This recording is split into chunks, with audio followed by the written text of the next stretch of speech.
What's up, guys? Welcome back to my channel. This is 4K Motoring, and it has been 3 weeks since I have last ridden my Ducati.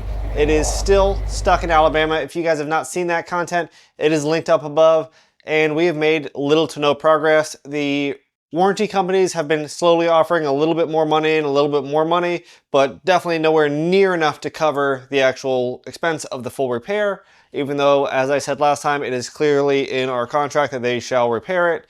So I've contacted an attorney and we are working through that process, but as of right now, nothing has been done. Now, if you guys see behind me, the garage, just a little bit empty.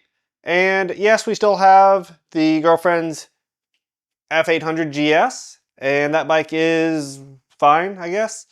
But I haven't had a bike of my own now in 3 weeks. The weather has been getting absolutely gorgeous, so I did something impulsive. In the last 48 hours, I've purchased 2 motorcycles. Let's talk about it.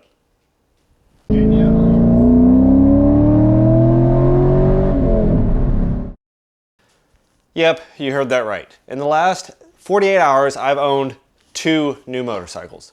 Now, to call them new, I guess is a little bit of a misnomer, at least new to me. Over the weekend, I decided I wanted a new motorcycle. I was being a little bit impulsive and just wanted something that was maybe different than the adventure bikes that had filled our garage that I've been riding for a while. Something that was unique enough that I'd want to keep it after I got my Ducati back and just be something different to film content on for you guys. So what I went with was a bike that I wanted from the beginning of my street riding days. Now, if you guys don't remember, I started riding motorcycles, at least on the street, on a Yamaha V-Star 650. I moved up to the V-Star 1100 and then a Honda VTX 1800, and cruisers are how I started riding on the street. Now, once I got my first adventure bike, all bets were off, and from there I just fell in love with the adventure bike segment. I found adventure bikes to be truly the SUVs of the motorcycle world. They do everything well, they do highway touring well, they do sporty riding well, they can carry stuff, they handle well around town. Really, that's where I found what I've liked most about motorcycling. While searching Marketplace, I found the great deal on a used Yamaha 2002 Roadstar Warrior. Now, back when I started riding motorcycles, this was the bike that I absolutely loved, and I saw it, I love the look of it, I love the idea that it had the R1 front and all the performance characteristics in a cruiser, and I thought that would be a really easy transition back into cruiser life by getting one of those. So after finding one on Marketplace, I was able to talk to the guy and got a really good price for it. It was a one owner, had about 40,000 miles, obviously a 23-year-old bike, seemed pretty well taken care of. I went ahead and got a trailer, went out to get it, and kept it for less than 24 hours. Oh my God.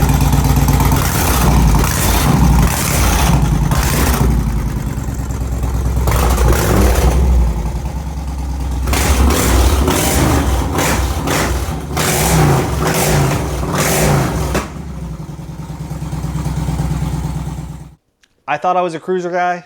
Turns out I'm not that guy.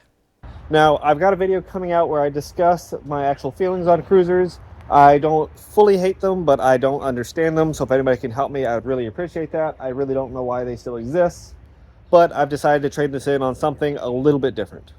Thanks to my friends at Garcia Moto, I went to check out their new Moto Morinis. This is an Italian brand. If you guys are familiar, it's actually been making motorcycles longer than Ducati.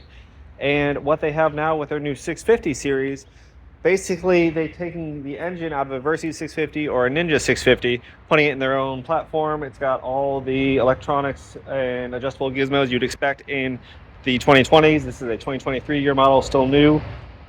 And we're gonna go ahead and give this a try. So you guys see behind me this F800 GS. Overall, I think this is a very reasonable bike. I think it's a very good bike for a great number of people. I think it's not necessarily a beginner bike, but it is kind of friendly enough for a beginner. It has good parts on it all around. This is a bike that you could learn on reasonably and keep for a long period of time. The other bike that I've said many times whenever somebody asks me what a good beginner bike is, the bike I recommend most is the Kawasaki Versys 650. And it shares a lot with the Ninja 650, so both of those I kind of use interchangeably. But I think the Versys 650 typically is my recommendation for the cheapest bike you can get that is soft enough and easy enough for a beginner that you won't grow out of and get tired of right away, that you can actually keep for a long time.